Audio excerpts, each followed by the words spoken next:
sometimes this is what people have done. They've messed this up and say he was a God. If you can find the next verse. And he goes on to say, well, I don't even have it. He was in the beginning with God.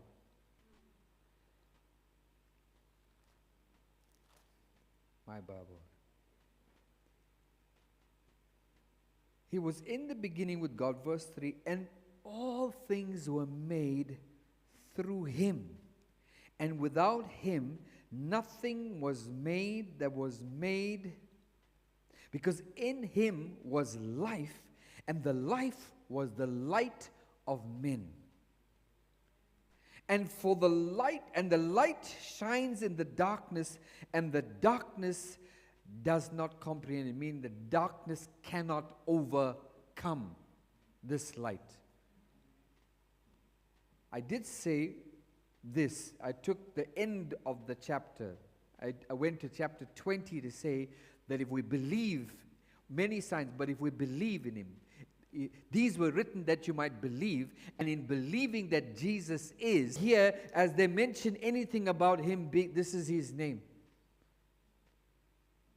But he's in the whole book, he's building a case, as it were, so that you can understand who he is. So in the beginning was the Word was with God, the Word was God, the Word was with God, the Word was God, and all things were made through him, and without him there was nothing that was made. In him was life, and the life was the light of men, and the light shines in the darkness, and the darkness cannot overcome it.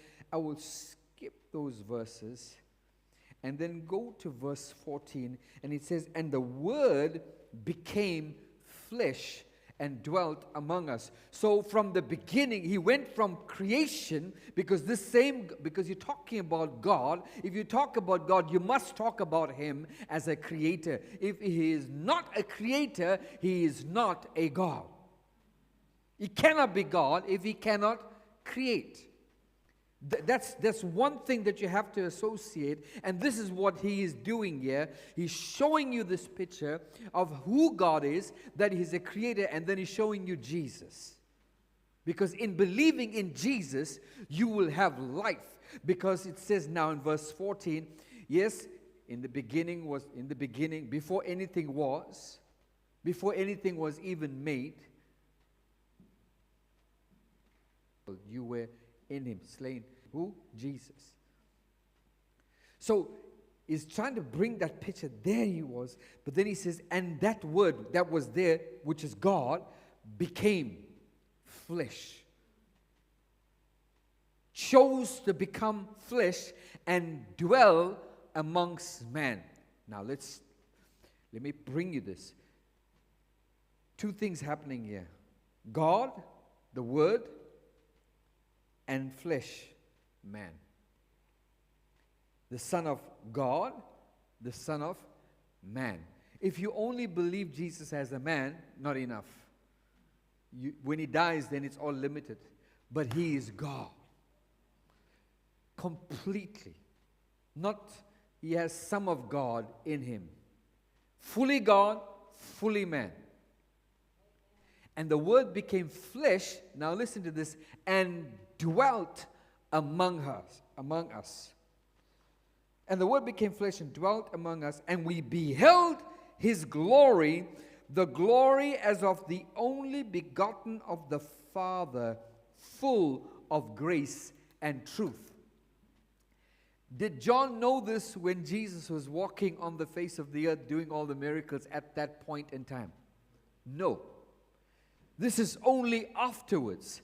This is what John is putting all the pieces together in his experience, in the revelations that he's got, and the understanding that he got of who Jesus is. It's only increased his belief in who God is and who Jesus is. And now he's writing to you and to me, because when he wrote it then, it was not just for them, it was for us who are here. Because remember, there were many that were fighting against this thought that this Jesus is God. In fact, one of the reasons why he was crucified by the Jews is because how can he call himself Father? How can he call himself God? And Jesus was not saying anything wrong. He who thought it not robbery to be equal with God. That's what Paul says in Philippians chapter 2. He would not be robbing God of something by saying he's God, because he is. But yet he humbled himself and came in the fashion as a man, died the death of a man, suffered like a man on the earth. So you see, this is what John is trying to get us, because when we start to believe this is God, then life starts to come in. And we beheld his glory. You're going to hear this word over and over about the glory of God. You're hearing it now. You're going to hear it a little more. You're probably going to hear it on Thursday, Ascension Day. For those of you who are watching, you can come in and join us on Thursday night at 7 p.m. I know my bishop is going to be here, so I know what he teaches. He's going to talk about the glory of God. See, when you understand the glory of God, see that when you talk about the glory, you're talking about the very presence of God. We're not talking about the glory of a person that is on the earth. This is the glory of God. You cannot equate anything in regards to the glory of a person, how glorious that person is. You cannot equate it to God. When you talk about glory, you're talking about God. That's why in the Bible it makes reference to the Shekinah glory. It's like an almost tangible presence of God. And John is saying, and we beheld his glory. We saw something about his presence. The glory as of the only begotten of the Father, full of grace and truth, meaning there is no other. There is nobody else. This is it. You can't compare him to another person. Oh, Jesus says, well, we have somebody in our religion like that too. No. There is no comparison. You can't compare it. Amen? There is no comparison to that. So you have to see this. Hebrews chapter 1.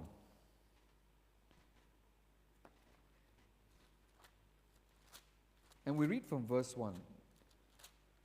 Remember he said, and the glory as of the only begotten of the Father, full of grace and truth.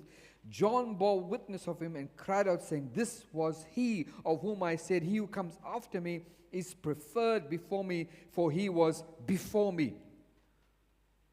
But who was born first, John or Jesus? I'm talking about John the Baptist. How could he have been before?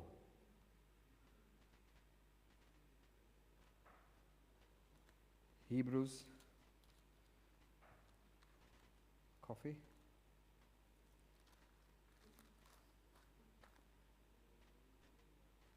God, who at various times in various ways spoke in time past to the fathers by the prophets, has in these last days spoken he has appointed heir to all things,